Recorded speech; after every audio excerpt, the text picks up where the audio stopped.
पाकिस्तान ने bill and Melinda Gates foundation में appeal कर दी है कि हमें लोन चाहिए, लोन का पैकेज चाहिए। दुनिया इस वक्त हमें हकारत की नज़र से देख रही है और उसी की अगर हम दूसरी साइड पर देखें, भारत जो कि हमारा पड़ोसी मुल्क है, वहाँ पर पीएम मोदी 16 एयरपोर्ट्स की बुनियाद रखने वाले हैं, उनका इफ्तिताह करने वाले हैं। बहुत बड़ा ये प्रोजेक्ट है जो भारत में पाया तक मील तक पहुँचने वाला है।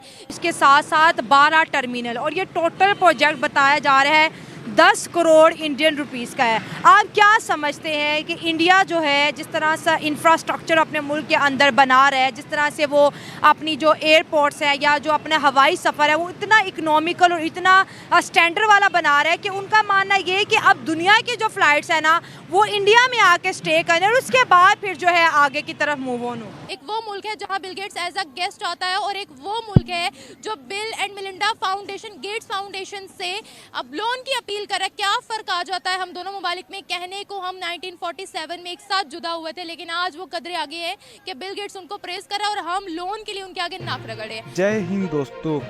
प्रधानमंत्री नरेंद्र मोदी के कार्यकाल को सुनहरा या गोल्डन कार्यकाल कहा जाए तो यह कम नहीं होगा, क्योंकि प्रधानमंत्री नरेंद्र मोदी के कार्यकाल में भारत ने बहुत ज़्यादा विकास कर लिया है और बहुत ज़्यादा विकास कर रहा है।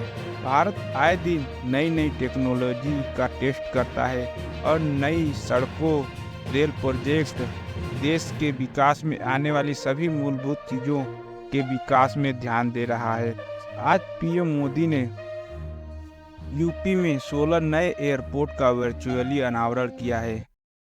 जो सरकारी फ्लाइट्स है पीआईए की बात करें तो पीआईए इस वक्त निहायत खसारे में है और उसको तो कह रहे हैं कि बंद ही कर दे तो अच्छा है, क्योंकि वो तो मुल्की खजाने के ऊपर बोझ अर्निंग कुछ नहीं कर रही पीआईए। बिल्कुल आपकी बात सही है। जब से पीआईए बनना है हम तो यही सुन रहे हैं कि वो इतना साल इतना खसारे में जा रहा है। जब एक चीज़ खसारे में जा रही है तो उसको रखने का कोई फायदा तो नहीं है। सही बात है, हाँ। ठीक है ना, उसको रखने का कोई फायदा नहीं है। या उसको प्राइवेट कर दें, हाँ। या उसका कोई निज़ाम सही करें। हाँ। आपने कहा कि पाकिस्तान के अंदर एयरपोर्ट्स बहुत ज़्यादा कम है, सफ़र भी बहुत ज़्यादा महंगा, अमीर लोग ही सफ़र कर सकते हैं। आज जो खबर हम आपके साथ शेयर कर रहे हैं कि इंडिया के अंदर आज 15 एयरपोर्ट एक साथ वहाँ पर इसका इफ्तिताह हुआ है। साथ साथ 12 टनल्स भी उन्होंने सर ओपन किए हैं ताकि ज़्यादा से ज़्यादा लोग जो है हवाई सफ़र कर सके, ताकि मुल्क का स्टैंडर्ड बेहतर हो सके और जो इंटरनेशनल फ्लाइट्स है वो आके इंडिया में स्टे करो, यहाँ से फिर जिधर भी जाना चाहें वो। मसला ये है ना, जब एयरपोर्ट कम है, जहाज़ कम है, टिकटें तो महंगी होंगी ना इससे। उसके बाद हमें जो साफ दर है, जो अगर एयरपोर्ट कम है, जहाज भी कम है, तो सफर जब करेंगे तो टिकट तो महंगी लेनी पड़ेगी। इसके उलट पाकिस्तान में आए दिन यह सुनने को मिलता है कि कभी पाकिस्तान आईएमएफ के पास गया लोन लेने तो कभी किसी और देश के पास गया कटोरा लेकर लोन लेने। पाकिस्तान भारत से एक दिन पहले आज़ाद हुआ था, लेकिन पाकिस्तान की स्थिति आज जग जाहिर है। आज इन 76 सालों में भारत ने एक नई ऊंचाई, एक नया मुकाम हासिल कर लिया और पाकिस्तान गर्त में चला गया। इनमें सबसे बड़ा कारण है पाकिस्तान की एजुकेशन सिस्टम और पाकिस्तान के जाहिल लोग। पाकिस्तान में स्कूल के तालीम से ज़्यादा धर्म की तामील को अमल में लाते हैं, जिसमें मदरसे में पढ़ने वाला बच्चा मौलवी मौलाना बनता है या फिर आतंकवादी बनता है। वो अपनी आवाम का और अपने लोगों की फ़िक्र करते हैं और हमारे अंदर नहीं है। इस वक्त जो आवाम की सूरत हाल है, मैं चूँकि वेलफेयर भी करती हूँ और डिफरेंट सेक्टर में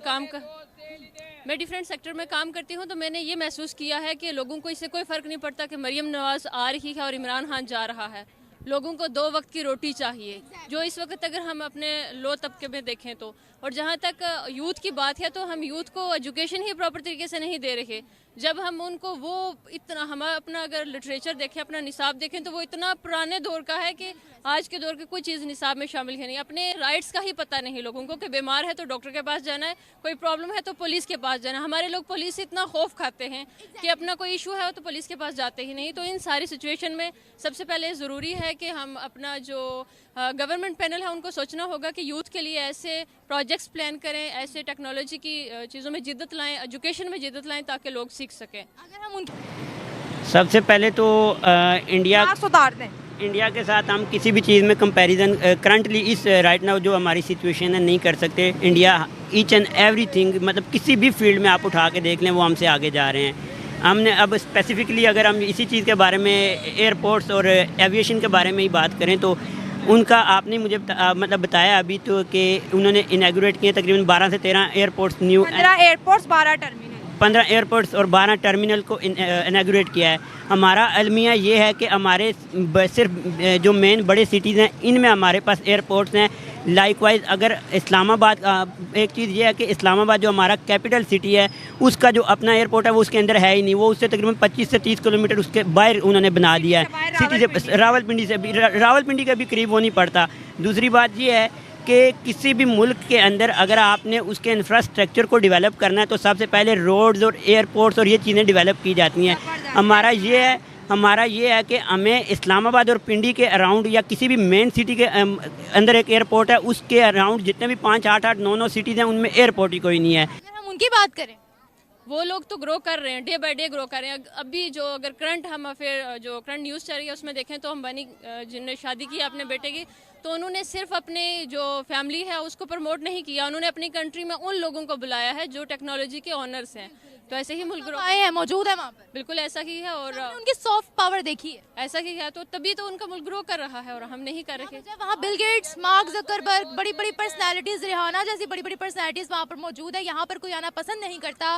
क्या वजह है? उनको ये खतरा है कि हम कहीं उनसे लोन की अपील ना कर दें। यहाँ पे सबसे बड़ा खतरा ये है, मैं इंटरनेशनली काम कर रही हूँ और डिफरेंट प्रोजेक्ट्स, बल्कि कल वुमेंस डे था तो उसके हवाले से मैं पाकिस्तान के अंदर करना चाह रही थी इवेंट।